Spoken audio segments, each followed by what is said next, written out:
Salutations à tous. Alors aujourd'hui, de quoi allons-nous parler? Aujourd'hui, nous sommes le 6 juin. Le 6 juin 1944. C'est une date qui me tient à cœur, une date que je commémore tous les ans. Parce qu'elle signifie le sacrifice de jeunes gens qui sont venus de l'autre côté de l'Atlantique. Le sacrifice de toute une génération. Une date et un lieu, Omaha Beach. Omaha Beach, l'une des deux plages du secteur américain. Celle qui est comprise entre Vierville-sur-Mer à l'est et Colville-sur-Mer à l'ouest. Un lieu de pèlerinage avec le cimetière de Colville-sur-Mer qui domine la mer sur le plateau. Là sont enterrés des milliers d'Américains. Je pourrais en parler des heures Omaha Beach et du débarquement en Normandie du 6 juin 1944, mais ce n'est ici ni le lieu ni le moment. On en reparlera. Je ferai toute une série de vidéos concernant le sujet du débarquement en Normandie et je vous apprendrai des choses très peu connues du grand public. Au fait, en parlant de public, est-ce que tu aimes mes contenus? Est-ce que tu aimes mes vidéos? Si c'est le cas, tu peux liker, tu peux partager mes vidéos et tu peux t'abonner, écrire des commentaires. Car sache-le, cela est très important pour moi, de savoir comment mon travail est accueilli de l'autre côté de la caméra. Autrement dit, sur ton écran. Je te remercie. Mais revenons au sujet. Omaha Beach, pour les Américains, c'est Bloody Omaha. Omaha la sanglante, la plage rouge. 3000 morts environ, 2000 blessés. Mais alors, pourquoi un tel carnage? Car, en ce jour du 6 juin 1944, Omaha Beach n'est pas le seul lieu de débarquement pour les Alliés. Il y a, d'ouest en est, Utah Beach, Omaha Beach, secteur américain. On arrive sur le secteur anglais, qui est grosso modo divisé par la ville d'Arromanches et Port-en-Bessin. Secteur anglais, Gold. Secteur canadien, Juno. Secteur anglais, Sword.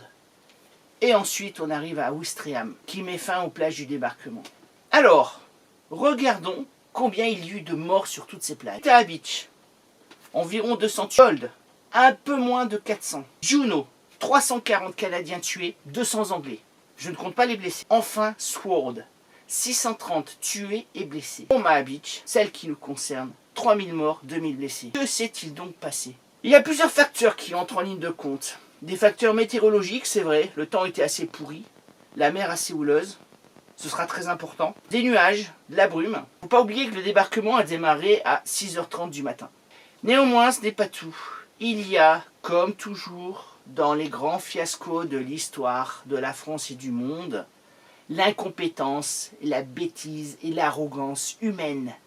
L'arrogance qui vient du haut, qui vient des élites. L'arrogance du haut commandement américain. J'ai vraiment un grand respect pour ces hommes, ces jeunes Américains de 18 à 22, 25 ans qui sont venus mourir sur nos plages. Pour un peuple qu'ils ne connaissaient pas. Pour une histoire qu'ils ne connaissaient très peu. Chaque fois que je vais là-bas, j'éprouve une profonde tristesse, un grand chagrin pour toutes ces vies brisées. Mais j'éprouve aussi un réel mépris, une colère envers les officiers américains du haut commandement qui n'ont pas pris certaines précautions par rapport à ce débarquement. Je vais entrer dans les détails. Premier point, les Américains, à la différence des Anglais, n'ont aucune confiance dans la résistance française et dans les rapports qu'elle diffuse à Londres. Ils ne s'en préoccupent absolument pas. Et pourtant c'est dommage, parce que les résistants ont fait parvenir la majorité des plans des bunkers du mur de l'Atlantique. Cette ligne de défense qui part de la Norvège pour arriver jusqu'à la côte espagnole. Alors pourquoi? Pendant toute leur guerre, les Américains ont toujours éprouvé un certain complexe de supériorité. Et il faut le dire, qui n'est pas immérité. Parce que l'armée américaine a toujours été une machine de guerre effroyable et terriblement efficace. L'armée américaine développe un réel sentiment de supériorité par rapport à ses alliés et par rapport à ses ennemis. Et cela lui causera toujours des catastrophes gigantesques. Alors on pense par exemple à la Corée dans les années 50, au Vietnam, avec par exemple l'offensive du Tet de janvier 1968, le siège de Khe Sanh, où se sont retrouvés piégés les Marines. Plus près de nous, en avril 1981, l'opération Eagle Claw, qui pensait délivrer les otages américains prisonniers à l'ambassade de Téhéran et qui s'est soldé par un fiasco monstrueux. Encore plus près, octobre 1993, la chute du Faucon Noir, l'opération désastreuse à Mogadiscio. Et encore plus près, les opérations inutiles et inefficaces en Irak et en Afghanistan dans les années 90-2000. Mais revenons à Omaha Beach. L'armée américaine n'a pas voulu croire que les Osttruppen, qui gardaient le mur de l'Atlantique sur ce secteur de Omaha Beach, étaient remplacés par la 352e division d'infanterie. Une division terriblement efficace, constituée de vétérans venant du front de l'Est. Alors c'est quoi les Osttruppen ? Ce sont les volontaires et les sympathisants ukrainiens et russes qui se sont engagés dans la Wehrmacht pour échapper soit au communisme, soit à leurs conditions de vie extrêmement difficiles. Mais ces hommes n'ont aucune valeur combative, ils n'ont pas envie de mourir pour le Troisième Reich, ils s'en foutent complètement. Alors les Américains pensent avoir devant eux des vieux ou des jeunes qui tirent très mal, qui n'ont pas la hargne pour se battre, et ils vont tomber sur des vétérans allemands du front de l'Est. Alors quoi encore ? Les Américains n'ont pas tenu compte de la résistance et de la puissance du mur de l'Atlantique. Ce réseau de bunkers revu à la hausse par les visites fréquentes du commissaire aux fortifications qui est devenu le fameux maréchal Erwin Rommel, le renard du désert, revenu en France de novembre 1943 jusqu'à juin 1944, le renard du désert va être partout sur le mur de l'Atlantique.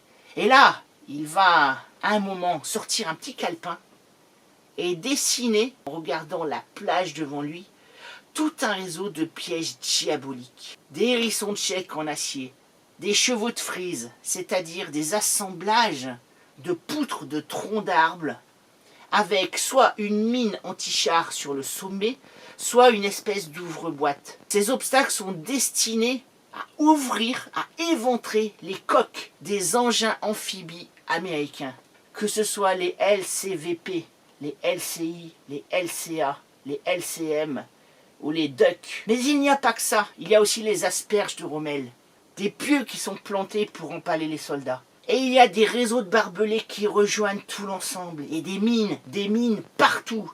Des lance-flammes automatiques. Bref, c'est l'enfer. Nul ne pourra traverser cette zone de mort. Alors les Américains ont décidé de lancer leur assaut à marée basse.